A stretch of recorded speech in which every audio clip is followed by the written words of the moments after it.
right now you've got control and have wisely not let anyone share their screen. You can allow me to share my screen without. All right, which is that under share screen or security or where do I? Security. You're the host, so yeah. If you go to security, there should be an option. No. Okay.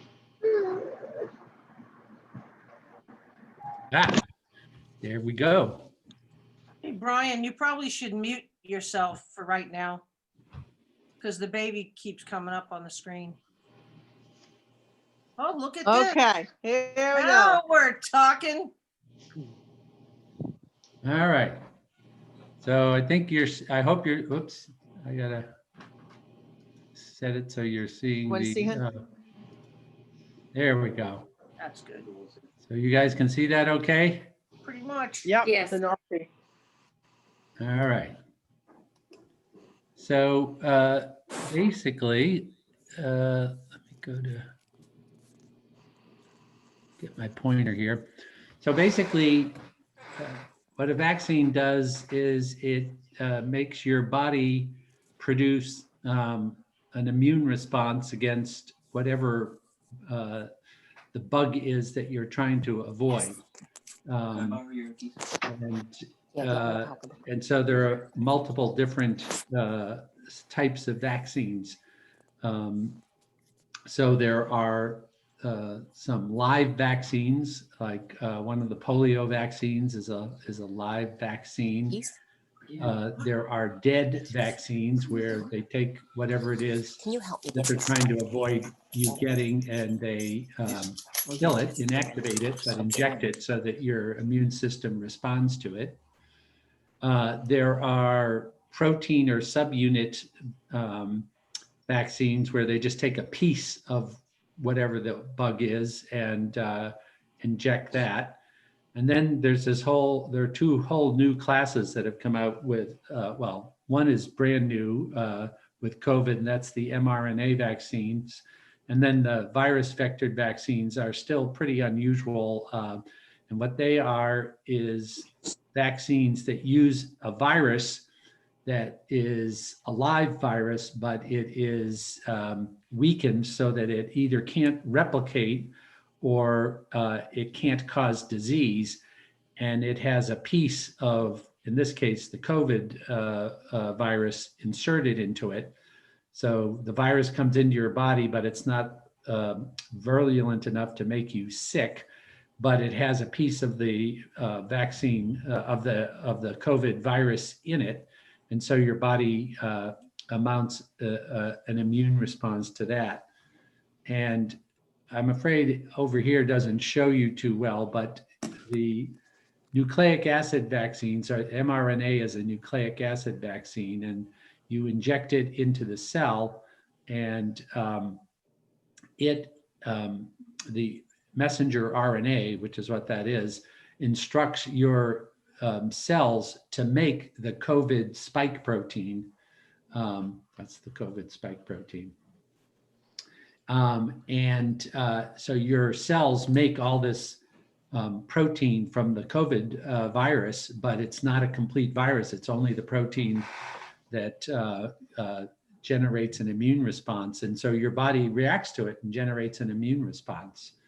But it's not a virulent virus. It can't cause illness. And so it's using modern molecular biology to make your body's cells produce the product that you mount an immune response to. And I actually have, I think, a better illustration of it here. So, so you can do DNA or RNA vaccines. So we'll skip DNA vaccines because that's not relevant here. So basically, you take the messenger RNA, you put it in this case, fat, lipid, and you inject it, and it goes into the cells, and that messenger RNA tells your cells to make the protein, which is the spike protein of the coronavirus. And then that gets released into your circulation, and your body says, hey, what's this doing here? And it attacks it and develops antibodies. and that's how it works. It's really incredibly ingenious. So Brilliant. there are two. There's the Moderna from Cambridge, Massachusetts, and there's the Pfizer from Germany, which is this company called BioNTech. And they both are using this same idea. And the main difference is that Pfizer had been working on, and BioNTech had been working on how, how to encapsulate the messenger RNA in fat for quite some time, and had gotten pretty far with how to do it so that it didn't require freezing to minus 80 degrees. So their vaccine only needs to be frozen at regular freezing temperatures. But the Pfizer vaccine, they hadn't done any previous work. So their vaccine needs to be, there it is. Their vaccine needs to be frozen at minus 80 because the fat layer that they have around it is very fragile. And that's why it has to be frozen. And then once it's thawed, it has to be used essentially that day. Now that has one advantage, which is that Jeannie is giving out vaccines at the BI, and at the end of the day, they have vaccine that they haven't given to somebody and they can't put it back in the freezer. It can't be reused. So she got to get an extra dose at the end of the day. But that's one of the downsides of the vaccine. Is there a reason why they wouldn't have used the technology the other company came up with? Is it because it's proprietary, or? Yes, it's because it's proprietary. And they wanted to, I mean, they started last March, and they wanted to go as fast as they could. And obviously they were all competing with each other. So just going back, so these two are now approved, the Moderna and Pfizer. Then there's these virus vectored vaccines that are coming along and are likely to be the next ones. So the AstraZeneca one is also the Oxford, that's what the Ox is for. And it's a chimpanzee adenovirus. So it's a virus that infects chimpanzees. It's been weakened so that it can't cause disease or replicate in humans. It's made by Oxford, and that's where the name comes from. And it has a piece of the coronavirus inserted into it so that they inject this, and your body reacts to it and reacts to the coronavirus and makes an immune response. The Janssen or Johnson & Johnson is also an adenovirus, and Merck has another virus one. But it's likely that either AstraZeneca or Johnson & Johnson will be the next one that comes out of its study. Well, AstraZeneca's has come out of a study, but it's the one that everyone's confused about, where they mixed together studies done in multiple countries using different methods, and nobody knows what the results really were. So there's a big study being done right here in the US with 40,000 people that'll be finished next month, and that will give the real results of the AstraZeneca vaccine. So these are all different. Is it the method of getting them into you that's the only difference? Once they're in your body, do they all do the same thing? They all do essentially the same thing, which is they put the coronavirus spike protein into your body so that your body will mount an immune response to it.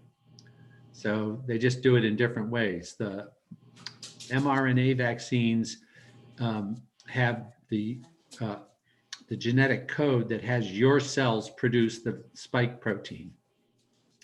The virus has the the gene that produces the spike protein in the virus goes into your body and reproduces once or twice and then dies, but it produces this spike protein. And then the subunits are just the spike protein itself injected into you. So that's how it works. Now, when they did the first studies just to see if it worked to create an immune response, what they found is that they gave one shot of these of the Pfizer or Moderna vaccine, and you mounted a small immune response. And then when they repeated it 3 to 4 weeks later, the people mounted a huge immune response. And so they decided that 2 doses were necessary. And that's They why, can't just give you one big dose. They have to do it, spread it out. well, that's, yes, Okay. that it's not a matter of what the size of the dose is. It's just that the first one primes you, and then the second one, you get the full-blown Okay. response. Gotcha. But it turns out that it may not be necessary. Oh, So this is the Pfizer vaccine. And so again, it's this spike protein from the coronavirus. It gets injected into your muscle. It has your muscle cells produce the spike protein. It gets released into the blood, and then your body reacts to it and develops antibodies. And this is the results of their study. So this is the placebo group, and they got COVID pretty regularly throughout the study. And this is the vaccine group.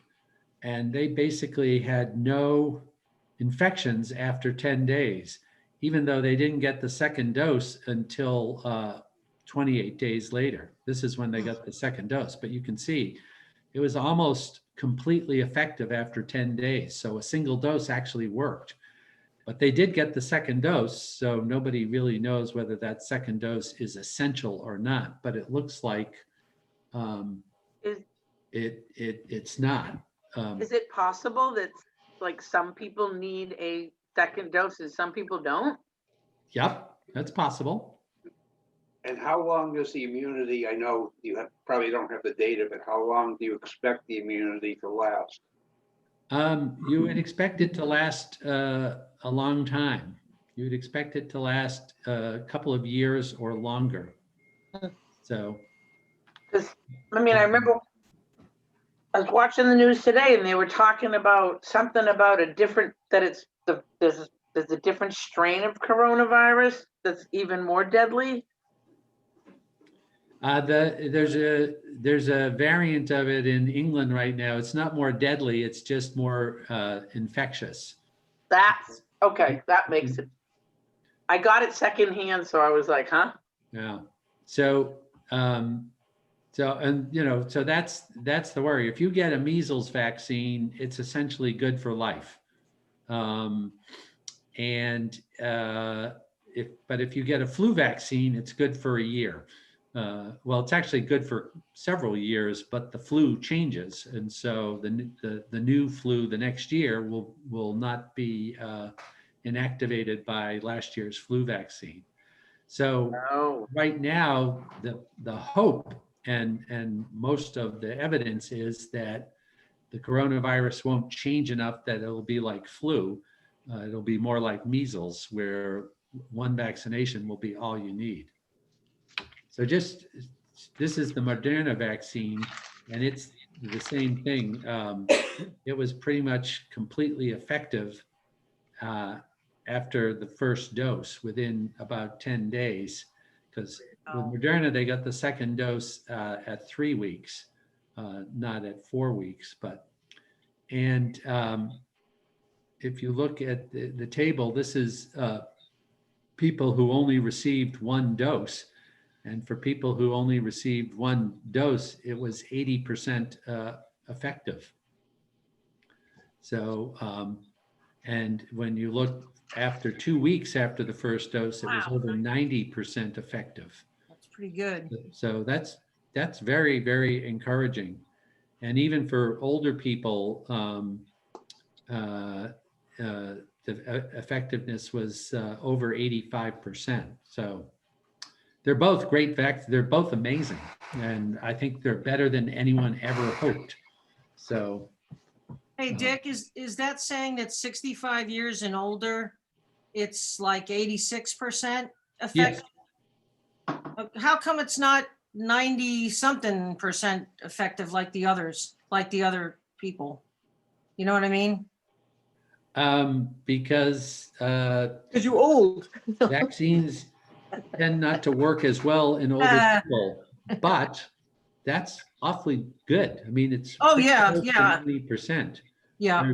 There are other vaccines that in people over 65, they're, much, much less effective. Uh-huh. This is actually really good. Good. Why is that? Why is what?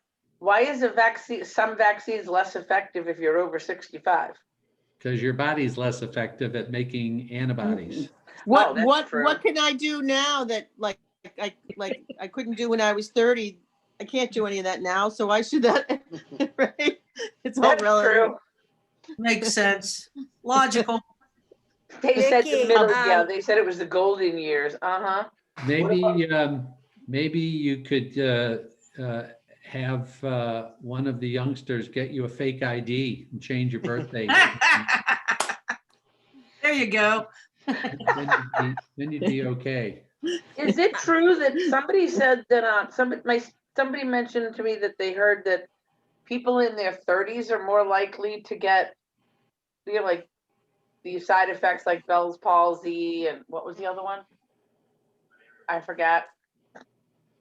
I haven't seen it broken down by age, but the side effects. Well, actually, that's next. The side effects, which we call reactogenicity, which is your body reacting to it. So fever, being fatigued, having pain, chills, all that stuff.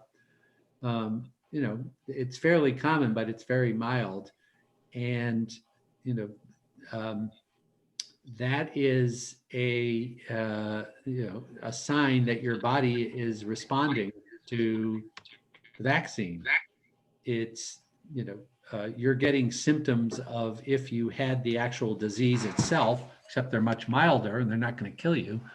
And so it makes sense that people who are younger and have more robust immune systems might have more of the side effects, but it's not quite that simple. There are some vaccines where if you've had previous exposure to a similar type of infection, you'll have a worse reaction to the vaccine. And that's not related to age. It's just related to whether you've had similar infections. Dengue fever is the one that's most prominent, which What was it? people who get one of the dengue fever vaccines, if they've already had a related infection, then they can have more severe side effects. So I can't tell you whether it's related to age or not, because I haven't seen that yet. But it could be, and if it were, it would make sense. So. Does your research deal with the different things like you hear about vitamin D or the probiotics or, other things that are non-medical, non-medicine, not medication that protect you against the virus? I mean, I personally haven't done that, but our department has, and there are a number of things that we know that nutritional deficiencies that increase your risk of getting infections or having severe infections if you get them, or not doing well if you get an infection. And almost uniformly, but not completely uniformly, but almost uniformly, they never work. It never works. Vitamin D supplementation does not work to help with any infection, and it makes some worse. Zinc supplementation doesn't help with any infection, but it makes some worse. Having adequate vitamin D and zinc, for instance, vitamin A is another, before you get sick is good, but as treatments, they don't work and they often make things worse. Oh. You know, vitamin A is something that's not an issue in this country, but in other countries, vitamin A deficiency can be pretty severe. And if What is vitamin A? children are given vitamin A supplements, it Okay. saves their life, but not as treatment once they get sick. Ah, So there's been a lot of folk medicine practiced by doctors and presidents, and get away from the bleach. they have not panned out, despite the strength of their belief that they should. Okay, so now you're immune. I guess this is probably a gray area. To what extent are you less likely to spread the disease? So with essentially all the vaccines that we know of, if you get the vaccine and you don't get the disease, you're not going to spread it. I mean, it's as simple as that, and it's obviously logical. If you're not going to get sick, how are you going to spread it? It's theoretically possible that you could get the infection and spread it, but that's a hypothetical. So what people are saying now is, oh, we don't know if this is going to decrease transmission, and that's true. We don't know that, but it would be shocking if it didn't. It Oh, would that's just good to know. be That's good to stunningly know. surprising if it didn't. So there's a difference between saying, oh, we don't have the answer, to then saying, well, it makes sense that if you don't get the disease, you're not going to spread it. Now, it has, there have been cases of people who got COVID once and then got it again. But isn't there cases of people who got the chicken pox and then got them again? No, that's different. Ah, I didn't know if it was the same thing. No, that's very okay. different, and I'll tell you why in a minute. Okay. But the people who've gotten COVID twice, the first time they got it, they were sick. Then the second time they got it, they weren't sick. They only knew they got it because they had to be tested because they were traveling or they were part of a program that where they were being tested. One was a nurse who got tested at work and had it again. And in both those instances, the people aren't sick. They have the virus in their nose, but not in their lungs. And they might or might not be able to spread it. Nobody knows. There are very, very few cases of people who got it twice and were sick twice, but that's extremely unusual. I mean, that's incredibly rare, I would say. It's not, you can never say never, but that is just not an expected thing at all. So it's possible that people who get the vaccine might get infected, but not be sick, but have it in their nose. And whether they transmit it or not, nobody knows, but it's unlikely. So it's reasonable to say, well, if you've had the vaccine, you should still wear a mask to protect others just in case. And how long will we always have to wear masks? Is this just part of our existence now? Well, there are two ways to answer that. Will we always have to wear masks to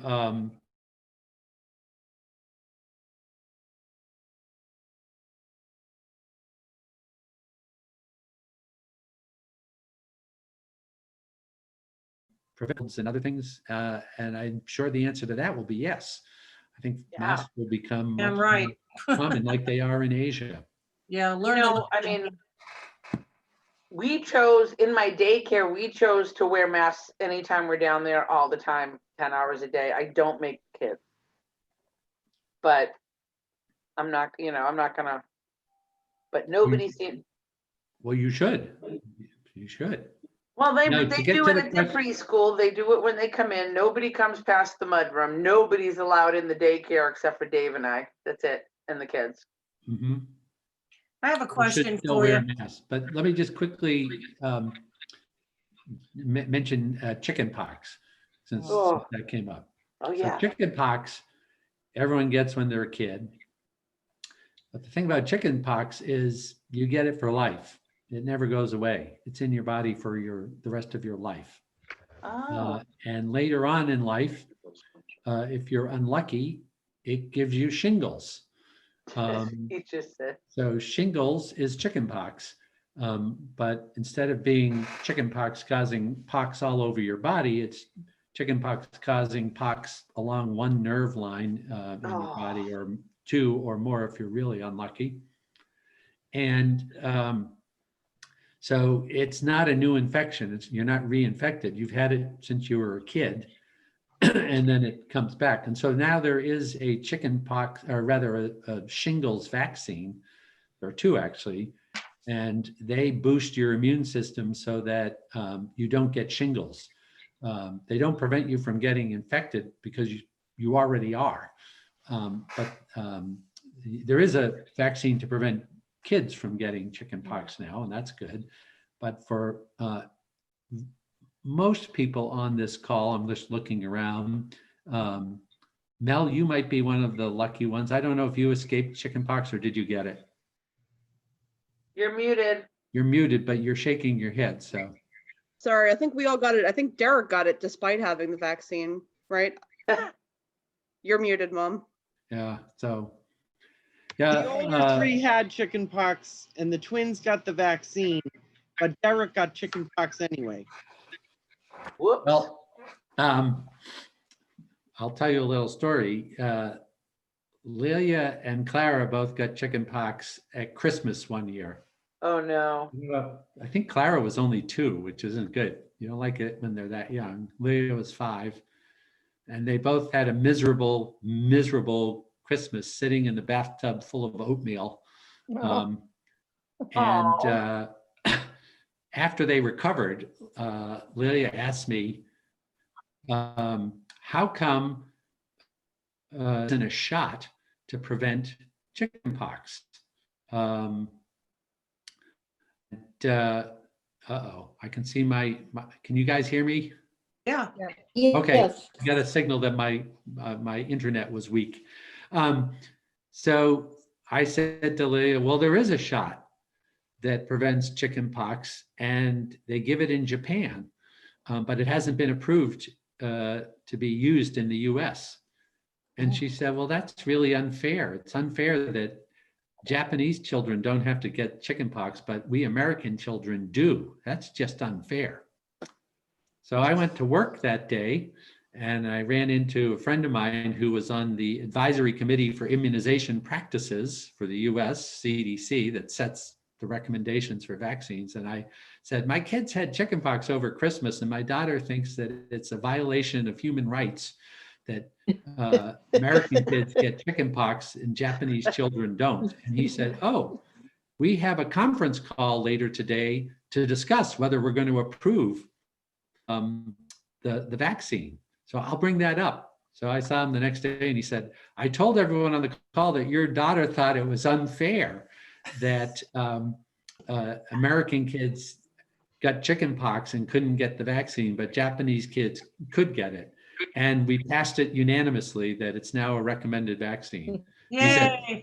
Of course, we were going to pass it anyway, but Yeah. it helped. That's a It was great nice to be story. able to That's tell funny. that story.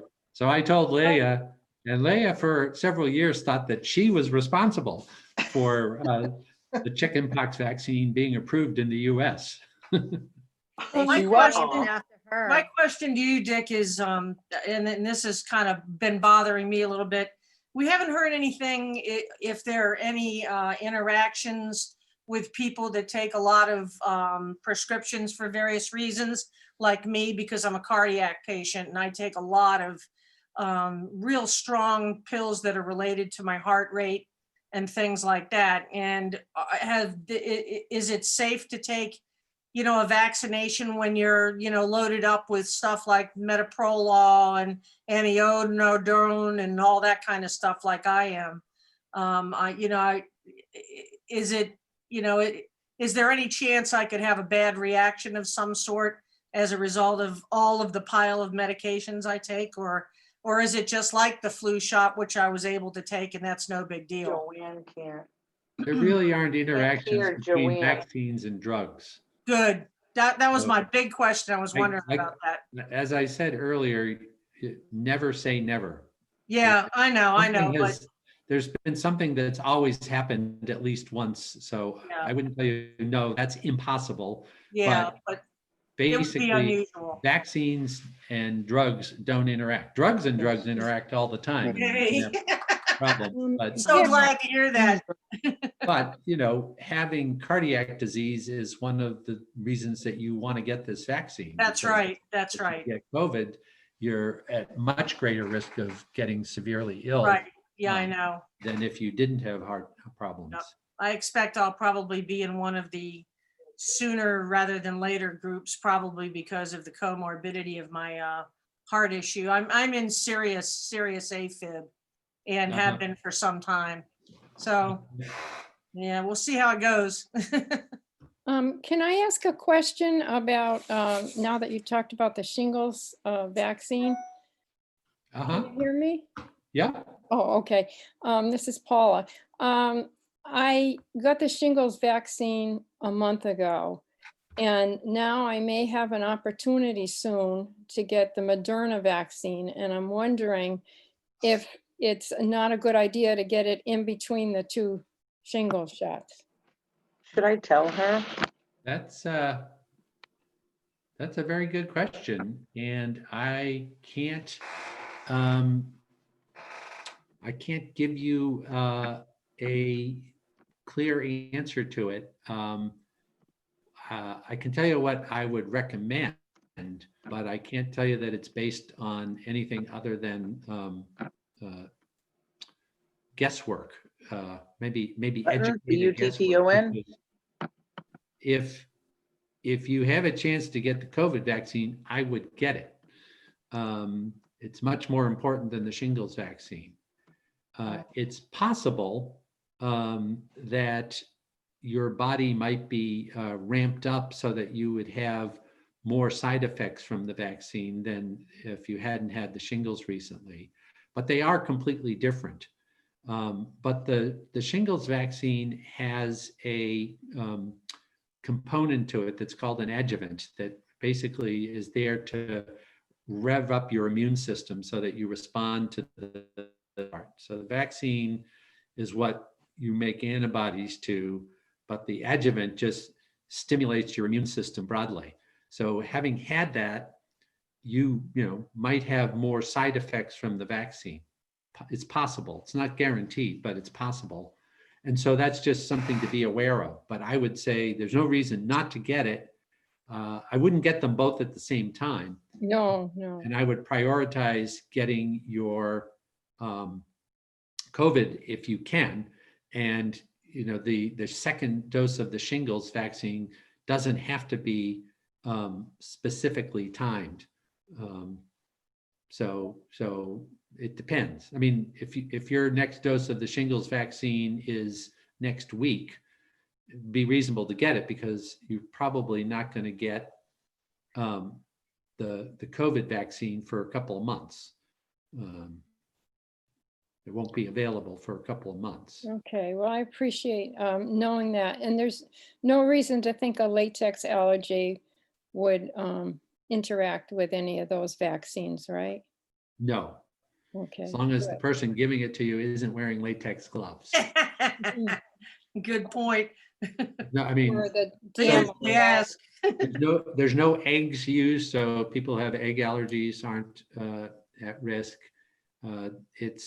it's made with RNA, which you don't have an immune reaction to, and fat, which you don't have an immune reaction to. The immune reaction is to the proteins of the virus that are made after you get the injection. Thank you very much. I appreciate that. Dickie, it's Danielle. Thank you for having this call. Dickie, can you get it if you have food allergies or seasonal allergies, the Pfizer one, or are you limited if you have those sort of things? No, I can't think of any allergy that you would have that would affect getting the vaccine. So there have now been a couple of reports of people having allergic reactions to the vaccine. So out of the 500,000 people who've gotten it so far, there have been 2 or 3 who've had an allergic type reaction to it. And what that's caused by, nobody really knows yet. So it's very rare, 2 or 3 out of 500,000. And it's not thought to be related to, well, it has to be related to getting the vaccine, because people get the vaccine and then they have an anaphylactic reaction like a bee sting. But it's not, it doesn't seem that likely that it would be from a food allergy. And I don't know that anybody is allergic to fat, which is I wish. essentially what is in the what coats the vaccine. Yeah. Well, Thank that you. was, I have a quick question. And actually, I'm glad you asked that, Danielle, because I have a lot of allergies for food. But I also have had a lot of adverse reactions to medication. Is that something that's, that's just hit or miss, or? Yeah, no, it's, there's no reason to think that a reaction to medication is going to cause a reaction to this vaccine. Oh, good. Hi, Dickie, it's Melissa. Are there any contradiction, like any of specific populations that are advised not to get this vaccine? People who are about to be pregnant or immunocompromised individuals? Well, so far, no, but it hasn't been tested in people who are pregnant and women who are pregnant. It hasn't been tested children, but it's going to be. The American College of Obstetrics and Gynecology has already come out and said that pregnant women should get it if they, are otherwise indicated to get it. So, But right now, there's no information about children or babies. no. But there, I think both Pfizer and Moderna have started studies to look at that. They were waiting for the initial studies to be completed. So, Dickie, I do have a colleague who is pregnant and she's planning on breastfeeding. So she's reluctant to get that vaccine at this point. Does it impact the breastfeeding?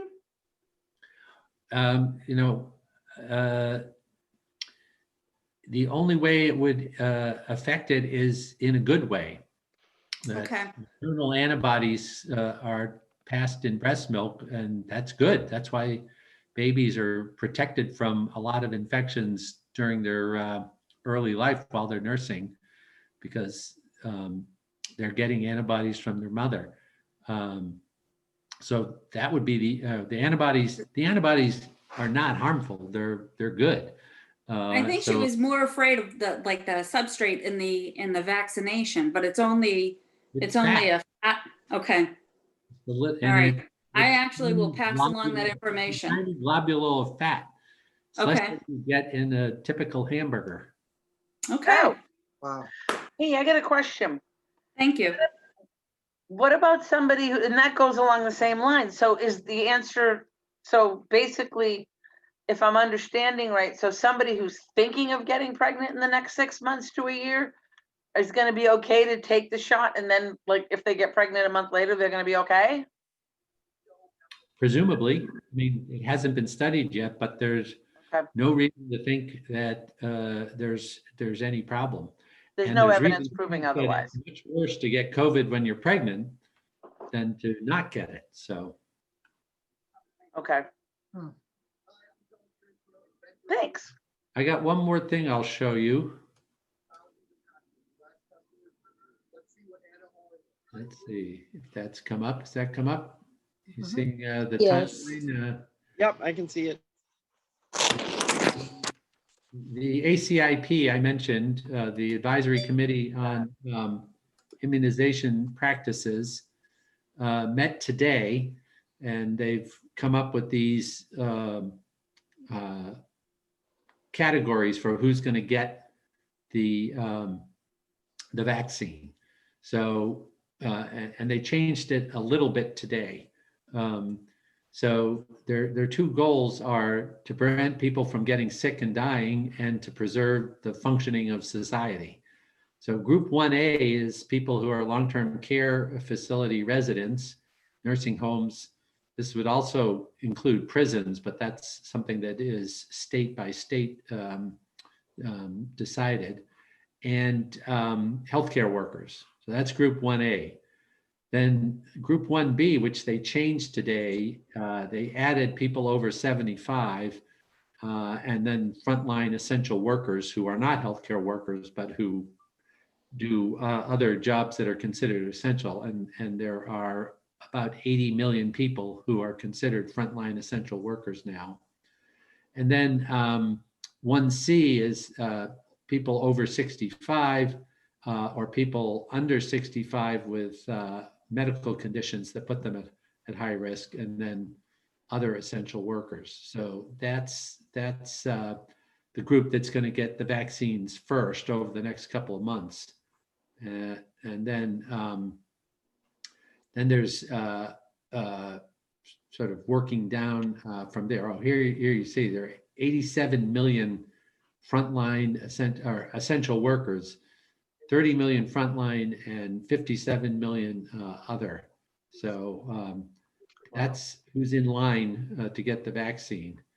And this is sort of how they're rolling it out. So starting with group 1A with the initial supplies, then going to 1B, and then going out to 1C and elsewhere.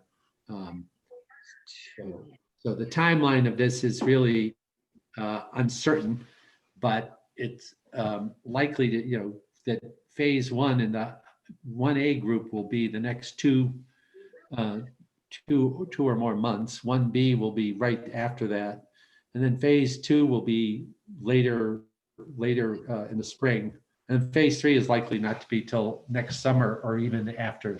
So that's the rollout. And it'll depend if one or more additional vaccines get approved and there's a big supply, then there'll be a lot more vaccine, a lot more people can get it. Dick, can you just kind of clarify? A lot of people have concerns about the speed that the vaccines were developed at, and that the reason they came about more quickly than other vaccines isn't because corners were cut, but maybe because red tape was cut. Well, it's because red tape was cut, because a boatload of money was put into it, and they, everything was done as well or better than usual, but it was just done much more rapidly. So the initial studies were begun last March and early April, and they went to the big, phase 3 studies to show that it worked in July, and that's just unprecedented. But it has to do with resources and money, and not with science. I worked on a hydroxychloroquine study that went from being an idea to being started in about 4 weeks. That's never ever happened with any study I've ever done. or that anyone's ever done. You just don't get things done that quickly. But when all the money in the world becomes available and everybody drops everything they're doing and just does that, you can get a lot done. So it's not, no, there are zero shortcuts in the vaccine, zero. They're as careful or more careful than anything that's ever been done. I guess the only difference is, if you were developing a vaccine for, well, even for influenza, which is a serious, problem every year. But if a new vaccine for influenza were being developed, which there are a number that are being developed, and eventually would get to the big study to see if it worked. If it worked, the company would take 2 months, maybe a half a year, maybe longer, and then apply to the FDA for approval. The FDA would take 4, 6, 8 months to review it, and then, a year and a half would go by before it's approved. The studies were finished in early November and the FDA approved them in December. So that's what's unprecedented. The speed is around process, but not around science. Vicki, Melissa again, is with the vaccine that just has the virus, do you need to do 2 doses of that, or that's just with the mRNA dose? Well, the Johnson & Johnson or Janssen vaccine that's supposed to come up next is being done as a single dose. So they think, based on their early data looking just at the antibodies, that a single dose is all you need. The Oxford one, the AstraZeneca Oxford one, is 2 doses, but that's the one that's all muddied and nobody knows what to make of it. So, so they're not all multiple doses, and it would be nice if the Johnson & Johnson one was effective with a single dose.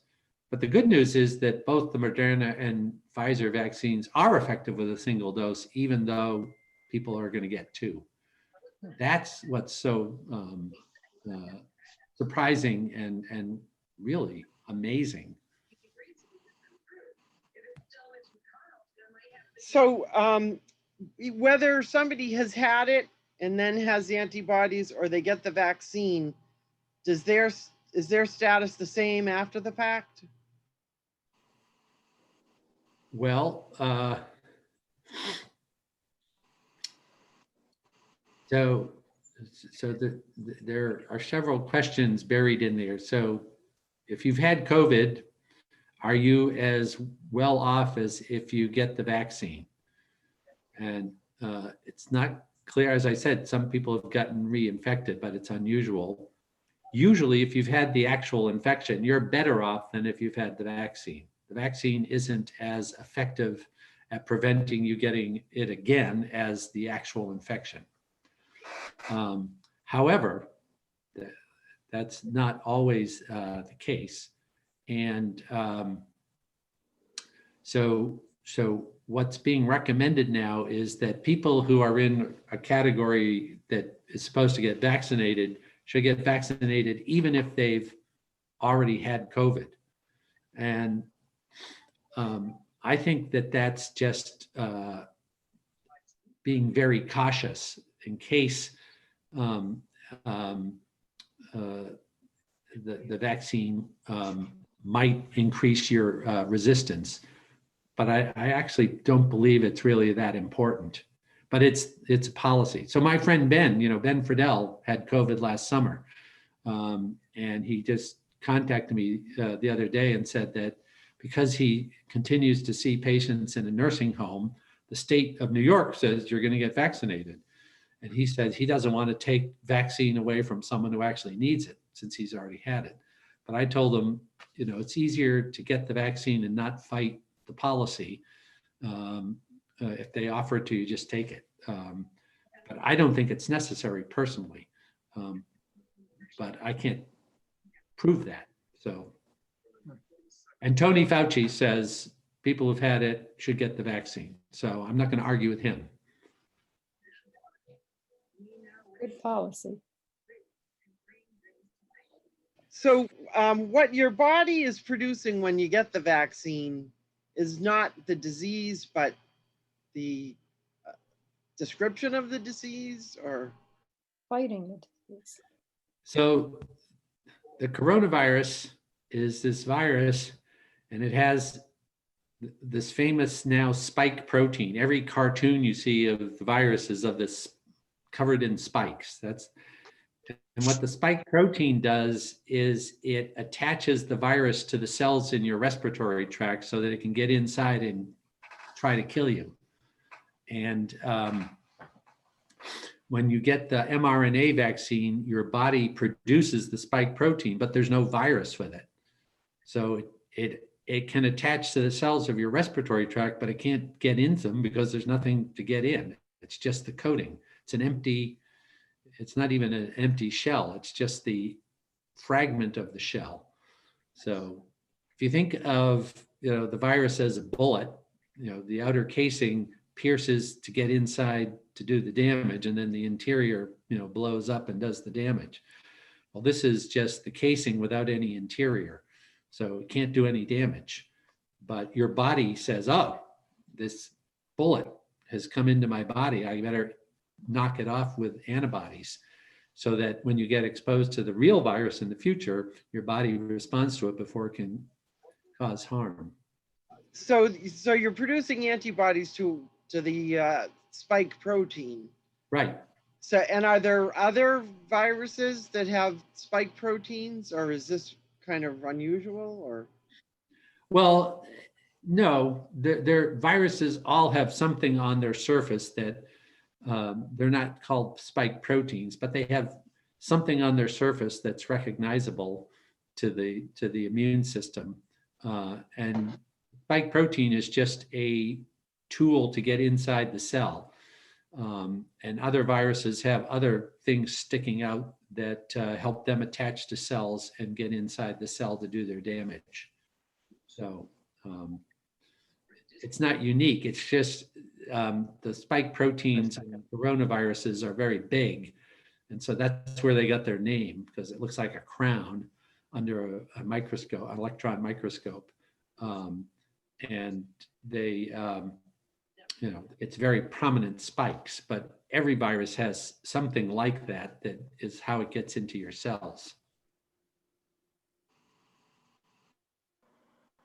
Is it safer to get the mRNA or the vaccine with the live, well, not the live, the inactive virus? Well, right now, we know that the mRNA ones work. So I would go with what works.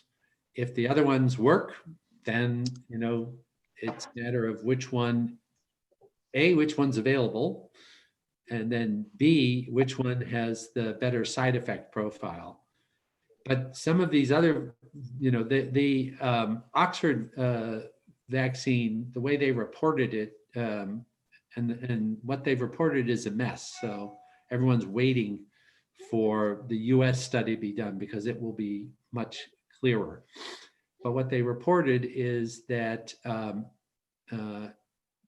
some people in England and in Europe got a different dose, and they had 90% protection, but the people elsewhere had 60% protection. So I take Moderna with 95% over 60% any day. So we just have to see how it ends up, and how well they work. But I would personally go with the one that works best. And right now, that's the two mRNA ones. They work great. And we'll see how the other ones work when they come out. But it may be that because of logistics and projection, that there'll be a bunch of people who get a vaccine that's only 80% effective, because that's what's available. And that's better than nothing. But for me, I want the 95%er. So When are you getting the vaccine? I'm waiting to find out. I'm on the list, but I haven't heard. Can I ask a silly question? Sure. Well, among friends. What is it that makes like COVID-19 go like totally full-blown pandemic, people are going down, and another one just goes through and a bunch of people get it and it goes away?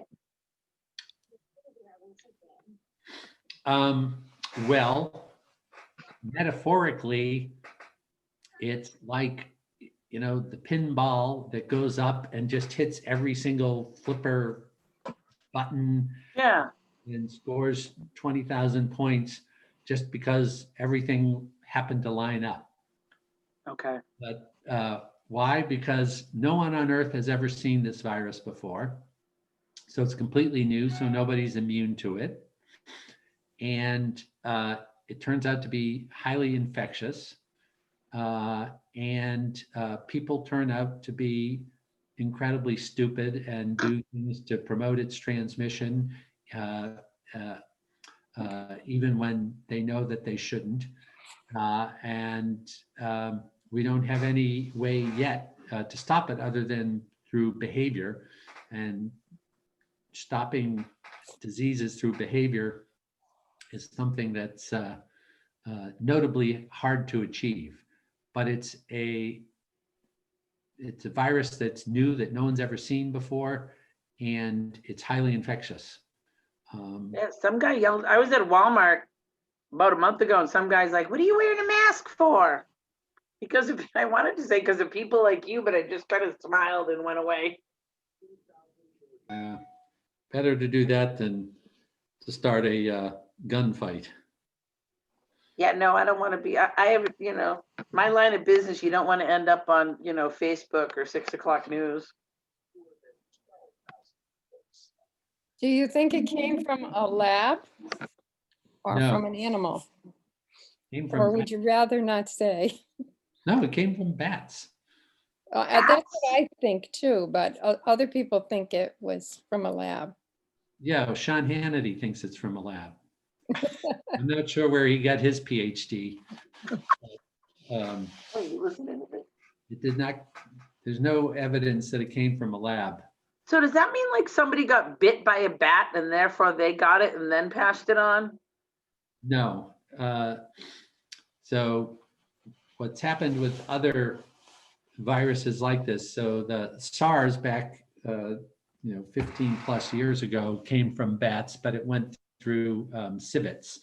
So the civets got it from the bats, and then the people got it from the civets. There's a lot of speculation how this went from bats to humans, but it went through another animal species. There's another coronavirus that it's called the Mideast Respiratory Syndrome, MERS, and it is from bats in the Mideast, but it spread through camels. So the bats gave it to the camels, and the camels give it to people. Fortunately, MERS is not highly infectious, so we don't have a big pandemic. And that's the difference. SARS was not transmitted through the air. MERS is not transmitted through the air.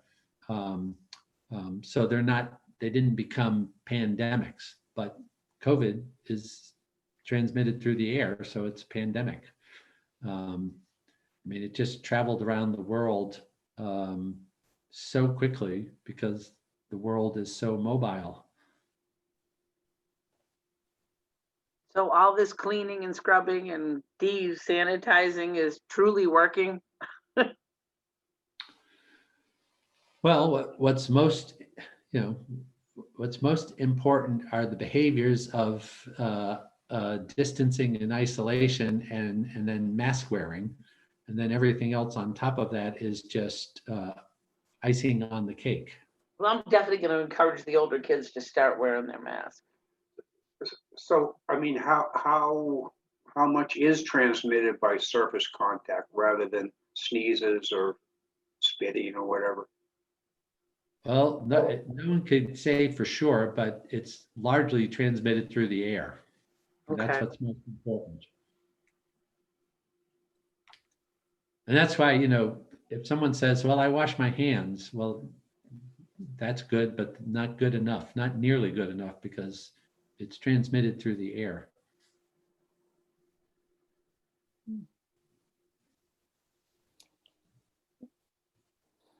Well, it might be crazy, but once a week I open up the windows while I'm cleaning out the daycare just to kind of, whether it's cold out or not. Ventilation is good. I'm required to actually, but I've always done it. Good. My mom used to do it once a month. She'd open up the windows in the house and the doors and give you a sweater.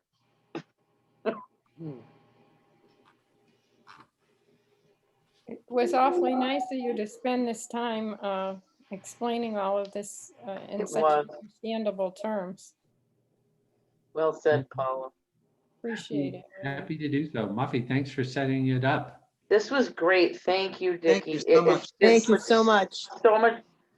I had so many fears about having this Thanks, because Dickie. Thank you. Well, nice to see everybody, or almost everybody. Thanks, Dickie. what am I doing? All right. Merry Thank you Christmas. so much. Have a Thank nice you. Christmas. Thank Merry you. Christmas, everybody. Happy Thank you. healthy Happy New Year. holidays. All Is Be right. Debbie- safe, everybody. Bye. Debbie Be there? safe, be healthy. Wear your mask. Debbie, is Debbie there?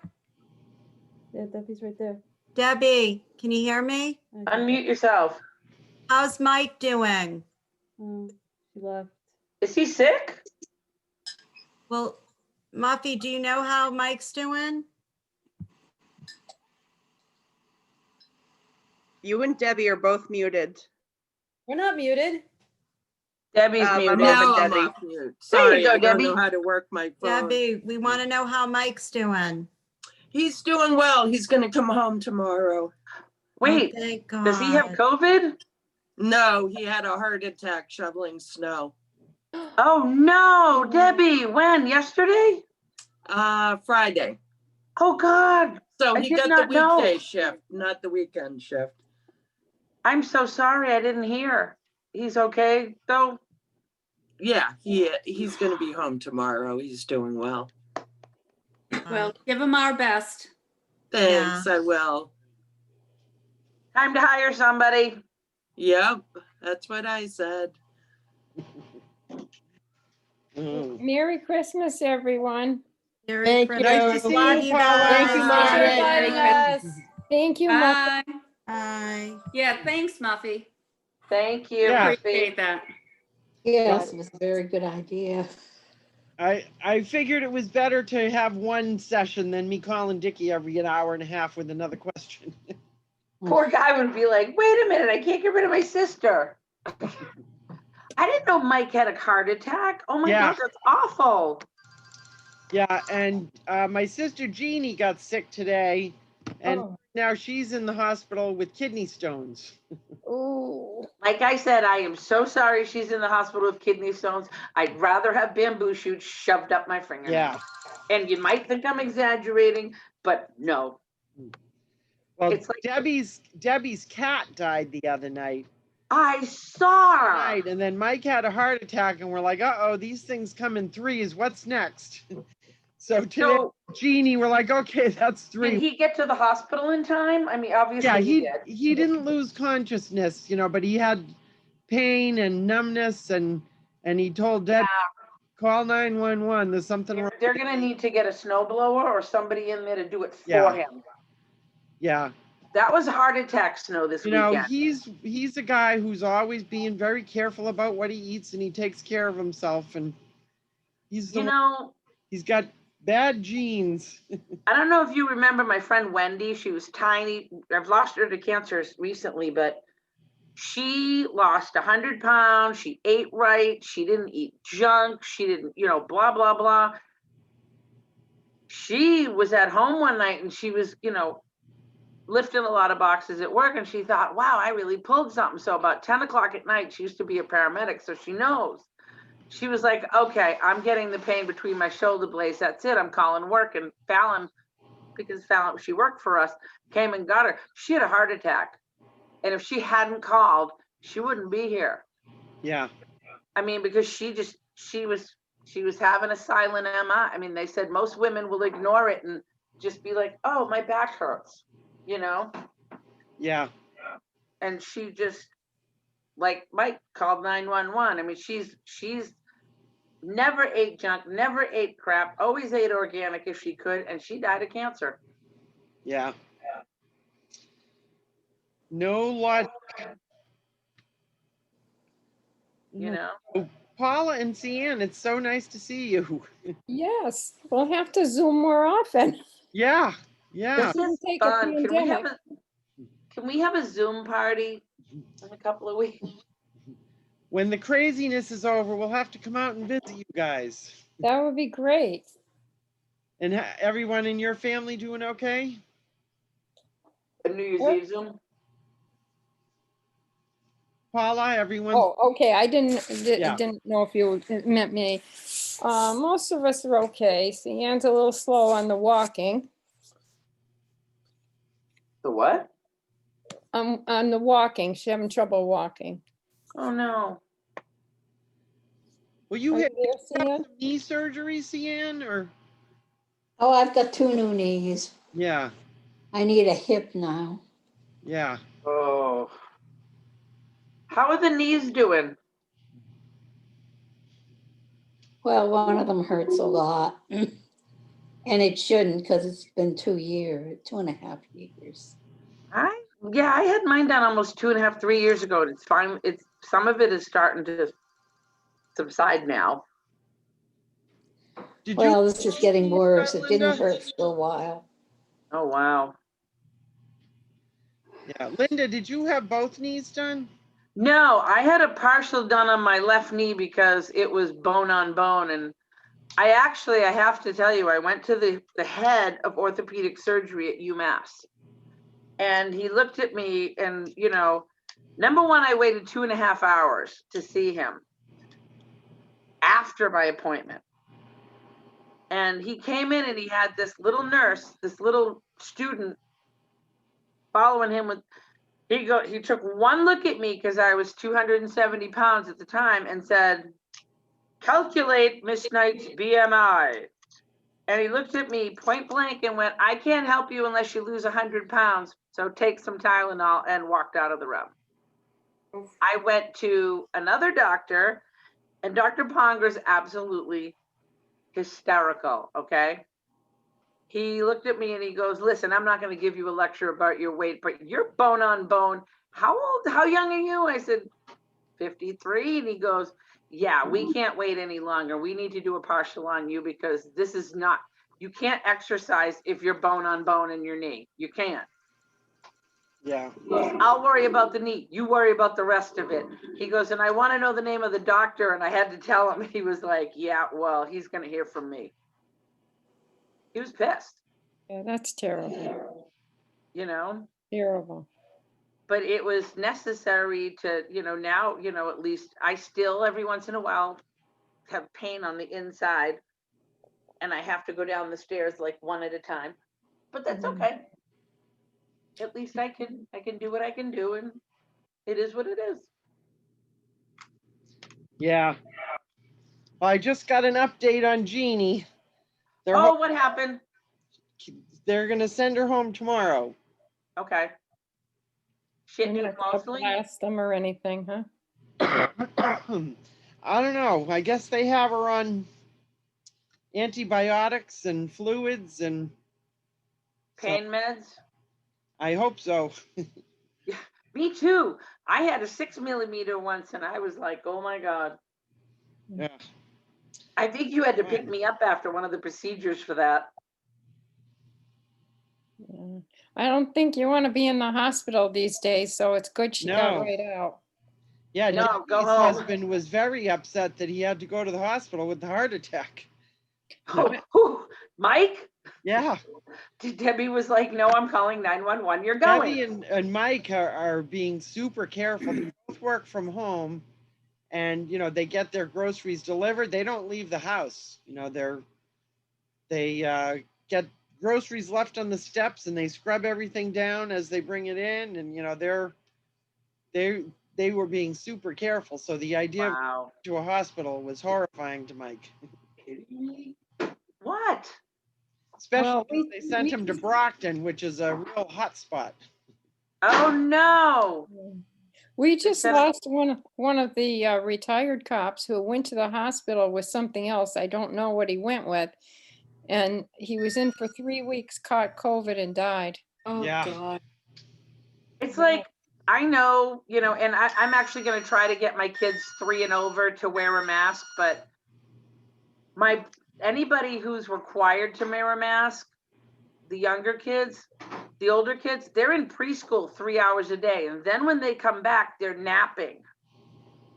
And then we're outside. So I haven't really forced them to wear one, but they're all like, if I ask one more of them to wash their hands again, they're gonna be like,